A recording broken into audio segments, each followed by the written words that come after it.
하나님의 말씀은 마태복음 10장 1절부터 15절 말씀까지입니다. 마태복음 10장 1절부터 15절 말씀까지입니다.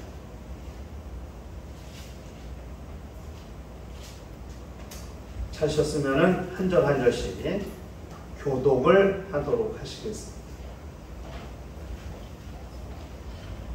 예수께서 그의 12 제자를 부르사 더러운 귀신을 쫓아내며 모든 병과 모든 약한 것을 고치는 권능을 주시니라.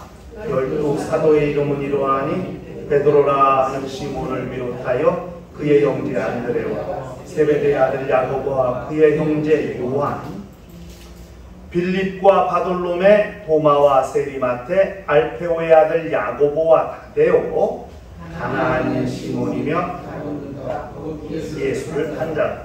예수께서 이 12를 내보내시며 명하여 이르시되 이방인의 길로도 가지 말고 사마리아인의 고을에도 들어가지 말고 집에 잃어버린 양에게로 가면서 전파하여 말하되 천국이 가까웠다 하고 병든 자를 고치며 죽은 자를 살리며 거저받았으니 거저주라. 너희 전대에 금이나 은이나 동을 가지지 말고 여행을 위하여 배낭이나 두보롯이나 신이나 지팡이를 가지지 말라. 이는 일꾼이 자기의 먹을 것 받는 것이 마땅하니라. 어떤 성이나 마을에 들어가든지 그 중에 합당한 자를 찾아내어 너희가 떠나기까지 거기서 머물라. 또 그 집에 들어가면서 평안하기를 빌라. 그 집이 이에 합당하면 너희 빈 평안이 거기 임할 것이요 만일 합당하지 아니하면 그 평안이 너희에게 돌아올 것이니라. 누구든지 너희를 부족하고 너희 말을 듣지도 아니하거든 그 집이나 성에서 발에 먼지를 열어버리라. 다 같이 내가 진실로 너희에게 이르노니 심판날에 소돔과 고모라 땅이 그 성보다 견디기 쉬우리라. 아멘. 마태복음 8장, 9장, 10장 이번 여름 수련회 때 우리가 상고한 성경 말씀입니다. 예수께서 당신의 율법을 선포하신 다음에 산에서 내려오실 때 처음 만났던 문둥병자, 나병 환자, 그를 고쳐주신 것, 인류의 그 당시 인생들의 상태를 말한다고 했죠. 영감이 상실된, 감각이 상실돼 버린 상태로 살고 있는 인류의 현실, 그 인류의 현실을 내가 원하노니 깨끗함을 받으라 하신데 그 즉시로 나병이 나왔다, 병이 나왔다. 영감이 회복되고 온몸의 감각이 회복된, 그래서 이제는 자기가 어떤 존재인지를 알게 됐어요. 죄인이라는 사실. 그래서 마태복음 9장에 사람들이 들것에 중풍병자를 메고 왔는데 예수께서 첫마디로 소자야 내 죄 사함 받았느니, 영감이 회복된 상태에서 인류에게 하나님께서 그 아들 예수 그리스도를 통해서 선포하실 첫 번째 메시지는 죄를 사함받게 하십니다. 그리고 내 침상을 들고 걸어가라 하니까 그 사람이 침상을 두고 집으로 돌아가요. 감각이 회복되더니 이젠 활동, 봉사, 활동이 회복되는 거죠. 12해 동안 혈루증 걸린 여인의 믿음을 통해서 삶이 회복이 돼요. 가시다가 소경을 고쳐주시고 벙어리를 고쳐주시고, 걷지 못하는 자가 걷고 삶이 중단된 자의 삶이 회복이 되고, 말 못하는 자가 말하게 되고, 보지 못하는 자가 보게 되고, 인생들의 삶이 전체적으로 다 완전히 회복이 된 상태를 말씀해 주시는 거거든요. 그리고 나서 마태복음 10장에 주님께서 하신 일이 뭐냐? 제자들을 파송하십니다. 12제자의 이름을 일일이 다 호명하시면서 그들을 파송하셨어요. 파송하실 때 무엇부터? 준비가 완전하게 준비부터 하셨죠? 귀신을 쫓아내며 모든 병을 고치시고 모든 약한 것을 고칠 수 있는 권능을 주시고 다 준비가 끝났어요. 그리고 어디로 가라고 목적지까지 알게 하셨어요. 에? 이방인의 길로도 가지 말고 사마리아인의 고래도 들어가지 말고 차라리 이스라엘 집에 잃어버린 양에게로 파송받은 제자들이 가야 할 목적지가 어딘지 12제자가 가야 할 목적지가 이스라엘 집에 잃어버린 양에게로 가는 거예요. 이스라엘 집이 무엇을 말하는가? 이스라엘이란 말이 하나님은 통치자시다라는 뜻입니다. 이스라엘이라는 말이 성경에 처음 나온 것이 야곱이 외삼촌 라반의 집에서 20년간 일하고 두 아내, 실제로는 아내가 넷이죠. 라헬의 몸종, 레아의 몸종까지 4명의 아내와 그 다음에 12명의 자식을 데리고 오는 거죠. 물론 딸이 하나 있어요. 디나라고 하는 딸이.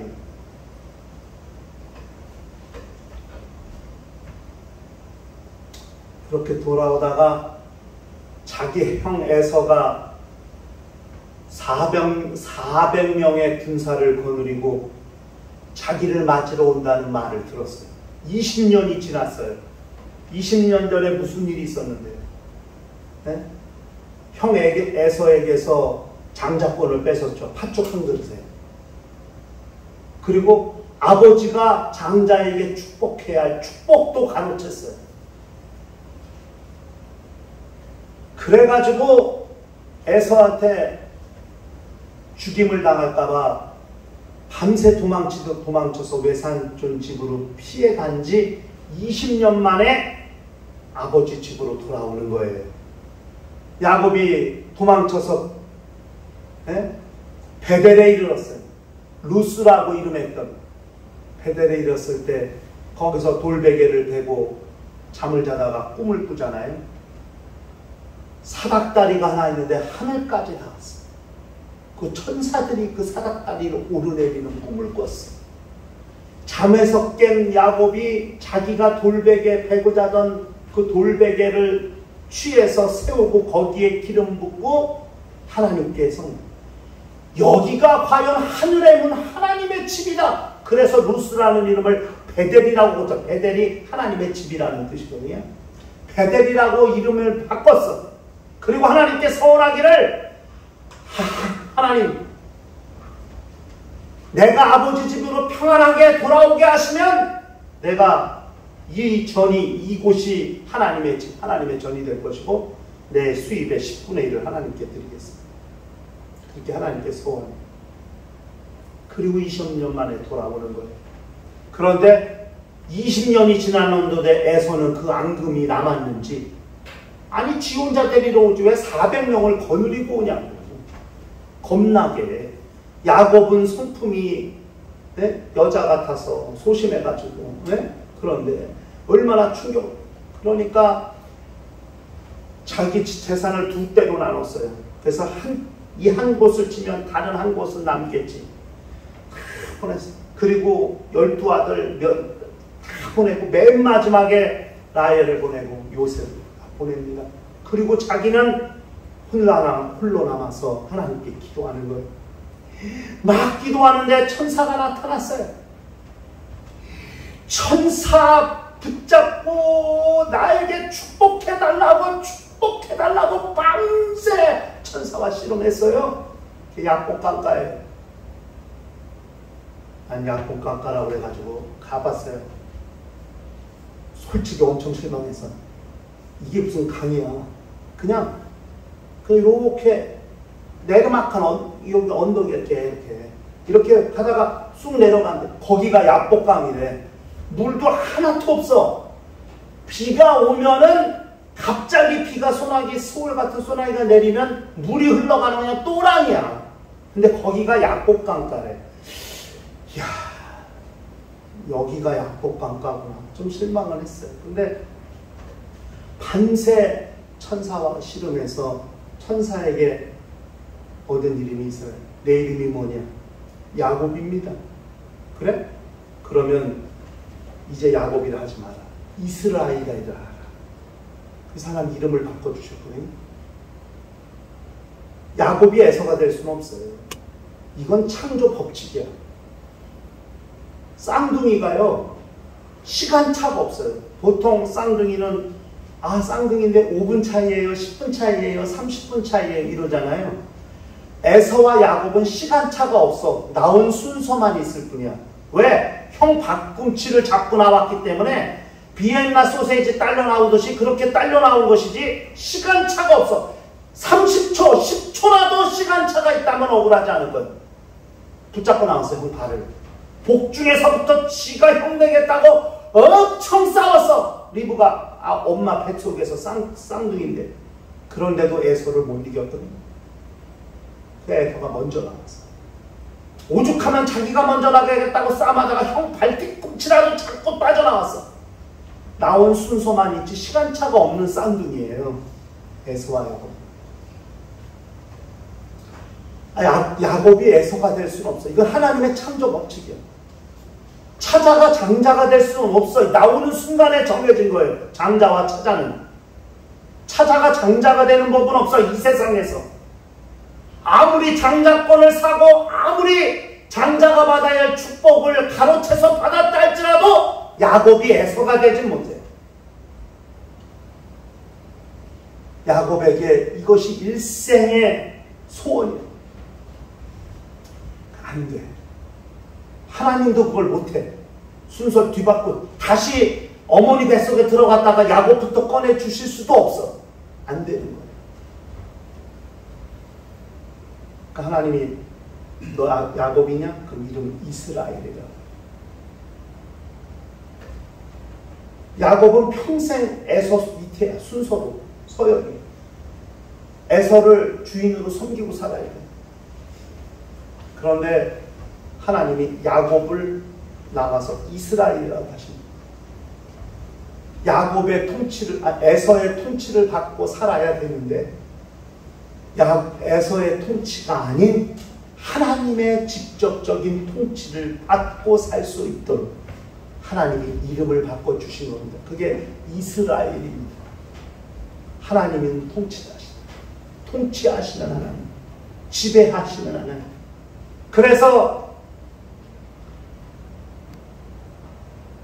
환도뼈를 쳐갖고 야곱이 절었잖아요. 평생 쩔뚝쩔뚝.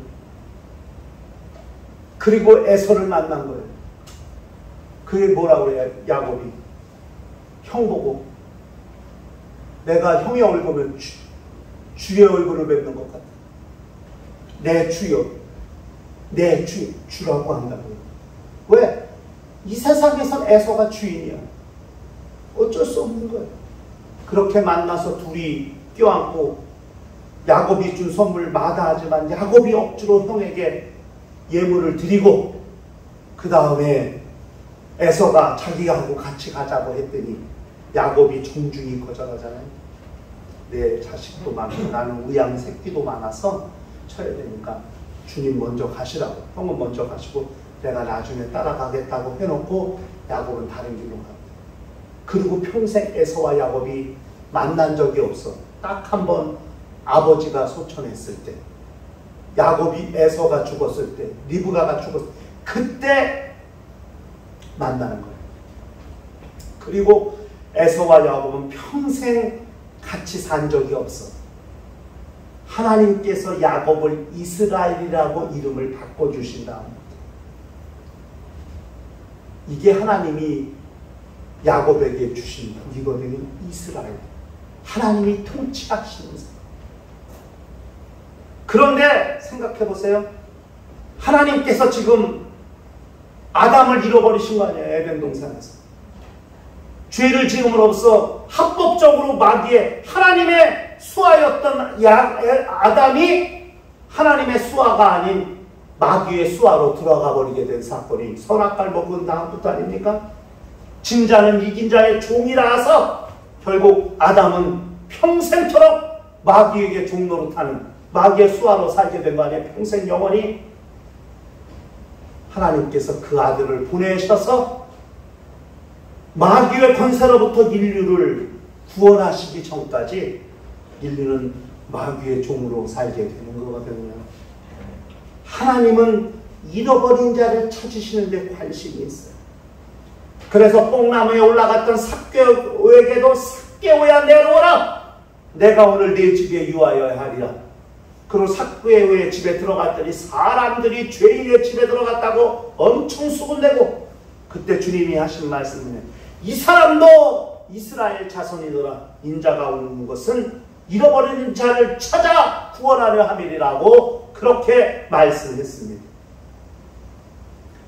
하나님의 통치를 회복하는 게 하나님의 역사거든요. 수로보리게 여인이 자기 딸이 귀신 들려 죽게 되었을 때 예수에게 가서 자기 딸을 고쳐달라고 그랬습니다. 예수 관심도 안 가지셨습니다. 또 가서 단청합니다. 그때 예수께서 나는 이스라엘의 집에 잃어버린 양에게로 외에는 보내심을 받지 않았다. 그래도 또 가서 강청합니다. 자녀의 떡을 취하여 개들에게 줌이 마땅치 않다. 이 여인이 그때 생각하는 겁니다. 내가 이런 수모를 당하고서 내가 그래도 내 딸 살리려고 이렇게 해야 되나? 그래도 자식을 살리고자 하는 어미의 마음은 주님에게 옳습니다. 그러나 개들도 주인의 상에서 떨어지는 부스러기를 믿습니다. 지금 당신의 통치가 절실합니다. 당신의 지배가 절실합니다. 귀신의 지배에 의해서 죽게 된 자기 딸을 살리기 위해서 귀신의 지배가 아닌 하나님의 지배, 예수의 지배를 받게 하는 존재가 되게 하려고 자기 스스로 개가 되는 그런 수모를 당하면서도 예수에게 강청한 수로보니게 여인이니 예수께서 깜짝 놀라셨죠. 내 믿음이 크다. 여자여 평안히 가라. 내 딸이 나았다.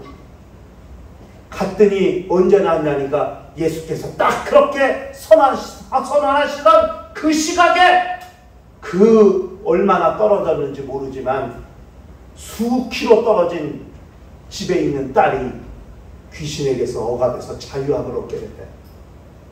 귀신의 지배 아래 있던 딸이 이젠 예수의 말씀으로 인하여 하나님의 지배를 받는 영적 이스라엘 자손이 된 거 아니겠습니까? 예수께서 제자들을 보내실 때 이방인의 길로도 가지 말고 사마리아의 고을로도 가지 말고 이스라엘 집에 잃어버린 양에게로 가라. 하나님의 통치가 이루어지지 않는지 하나님의 지배를 받아야 할 이스라엘 집 잃어버린 양에게로 가라. 이스라엘 하나님의 통치가 회복되도록 예수께서 제자들을 가야 할 곳이 어딘가를 정해 주셨습니다. 그리고 주님이 마저 준비할 거 뭐 있냐? 아무것도 준비하지 마라. 두번옷도 준비하지 마라. 신발도 준비하지 마라. 주머니도 준비하지 마라. 아무것도 가져갈 거 없다. 몸만 가라. 그리고 어느 고을에 가든지 합당한 자를 만나면 그 집에 머물라. 떠나기. 준비시키시고 권능으로 가야 할 목적지를 정해주시고 그 다음에 준비할 준비 물품을 알려주시고 뭐 아무것도 없어 준비할 것. 그리고 주님이 네 번째 주의해야 될 것, 그 주의할 것을 말씀하셨는데 뭐라면 사람들을 삼가 사람들을 조심하라. 저희가 너희를 공회에 넘겨주리라. 공회에서 채찍질을 당하게 하리라. 공회 앞에 서리라. 무슨 말을 할지 두려워하지 마라. 너희 할 말을 주시니 너희 안에 성령께서 할 말을 주시니 사람들을 조심하라. 주님이 그렇게 말씀하셨습니다. 그리고 어떤 고난, 어떤 환난, 어떤 역경이 닥쳐도 끝까지 견디라. 끝까지 견디는 자는 구원을 받으리라. 그 말씀하셨습니다. 제자를 보내시는 분, 감각을 회복시키시고 온전한 삶을 회복시키신 다음에 세상을 향해 제자들을 보내시면서 권능을 주시고 어디로 가야 할지 목적지를 정해주시고 준비해야 될 것이 무엇인지, 그 다음에 조심해야 될 것이 무엇인지 사람들을 삼가라. 그 다음에 어떤 환난과 역경이 닥쳐도 끝까지 참고 견디라. 그리하면 구원을 드리라. 그렇게 제자들을 파송하시면서 주님이 주신 말씀입니다. 마태복음 10장 말씀입니다. 이 시대에 예수를 따르는 자, 예수의 제자가 된 자들에게 주님은 동일하게 마태복음 10장에 하신 말씀과 같은 말씀을 주시고 있다는 것을 생각해야 됩니다. 우리가 가야 할 곳이 어딘가? 분명히 하나님이 통치하셔야 될 가정이고 통치하셔야 될 심령인데, 하나님께서 잃어버리신 영혼, 그 하나님의 통치가 실현되지 못하는 그 심령과 그 가정을 향하여 우리가 가야 하고, 그래서 그 가정의 그 심령에 하나님의 통치가 실현되도록 만드는 것이 우리가 해야 될 일입니다. 염려하지 마세요. 걱정하지 마세요. 어떤 핍박을 당해도 견디세요. 끝까지 견디는 자는 구원을 얻으리라고 주님이 그렇게 말씀하셨습니다. 그리고 마지막에 제자들에게 주님이 단언하듯 확언하시듯 말씀하신 게 뭐냐면 합당하게 여기라. 아비나 자식을 나보다 더 사랑하는 자는 내게 합당하지 않아. 합당치 않아. 합당하다는 말이 끈다는 말이야. 도끼라는 말과 어원이 같아. 도끼가 남의 뿌리에 놓였다는 거예요. 찍어내 버리는다는 거예요. 합당한 말은 끊어내지 아니하면 합당하지 않다는 거예요. 제자들이 갖춰야 될 것, 하나님보다 더 사랑하는 게 있으면 안 돼. 하나님보다 더 좋아하는 게 있으면 안 돼. 주님보다 더 사랑하는 게 있으면 안 돼. 그걸 끊어야 된다. 자식을 더 사랑하고, 아내를 더 사랑하고, 남편을 더 사랑하고, 부모를 더 사랑하고, 합당치 않다는 거예요. 주님이 그렇게 말씀하셨어요. 그러므로 너희는 합당하게 생활하라 하는 거예요. 합당하게. 이거 되게 중요한 내용이거든요.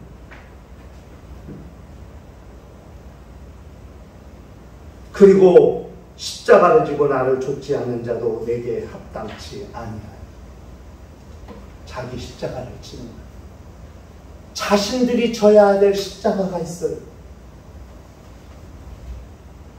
내 지랄 같은 성질도 내가 감당하고 내가 져야 될 십자가죠. 내 부족한 남편, 아내, 자식 부족한 내가 다 감당해야 돼. 평생 안고 가야 될, 내가 지고 가야 될 내 십자가일 수도 있죠. 그걸 거부하고 거절할 수 없죠. 그건 내가 져야 될 자기 십자가라는 사실을 잘 기억해야 됩니다. 제자들이 마지막에 해야 될 것, 주님보다 더 사랑하는 것 끊어내라. 하나님의 말씀보다 더 사랑하는 것 끊어내라. 주의를 어길 만큼 세상 것이 더 좋으면 그 세상 것을 끊어내야 됩니다. 그것이 합당한 삶입니다. 그리고 내가 주를 위해서 받는 고난, 핍박, 내가 다 짊어지고 가는 겁니다. 주님이 그렇게 말씀했습니다. 나를 영접하는 자는 나를 보내신 이를 영접하는 것이라고 그렇게 말씀했습니다. 그러므로 우리 일평생 세상을 향해 당신의 제자들을 보내시면서 주님이 원하시고 요구하시는 것이 무엇인가, 그것을 우리 함께 생각해 보아야 됩니다. 하나님의 통치가 실현되는 현장들이 많아지게 하라는 거예요. 이 가정, 저 영혼, 내가 아는 이 사람, 저 사람, 그 사람, 예수 믿지 않는 사람, 저 사람도 하나님이 통치하시고 하나님이 거느셔야 될 사람들인데 하나님의 통치가 실현되지 못하고 있다면 그들에게서 하나님의 통치가 실현되게 하라. 그거죠. 어떤 일을 만나도 두려워하거나 무슨 말 할까 염려하지 마라. 할 말을 주시리라. 성령께서 할 말을 주시리라. 그렇게 말씀하셨습니다. 그리고 주님보다 더 사랑하는 것이 있다면 과감히 끊어내라. 친구의 유혹, 대모임의 유혹, 취미, 특기, 뭐의 유혹 끊어내라. 그리고 주님을 사랑하는 일에 매진하라. 주님이 그렇게 말씀하십니다. 영적 생활은 이런 부분이 잘 되면 이게 어려운 거죠. 어떻게 보면 예수 믿는 건 쉬워요. 그런데 자기 삶 가운데 자기가 좋아하는 것들을 끊고 주의 일에 매진하는 것, 이게 쉬운 일은 아니에요. 그러나 그런 일이 될 때 주님은 합당하게 여기신다는 사실을 기억하면서 이런 것이 이루어질 때 온전한 길을 가는, 온전히 믿음의 행진을 이어가는 그 믿음의 길을 따라 하늘까지 가는 거룩한 신앙을 가지고 사는 심령들이 될 수 있다는 사실을 기억하면서 일평생 주님이 합당하게 여기시고 정말 믿음의 길을 따라 사는 거룩한 성도의 삶이 유지되고 이어지는 거룩한 심령과 가정과 교회가 되시기를 주의 이름으로 축원합니다.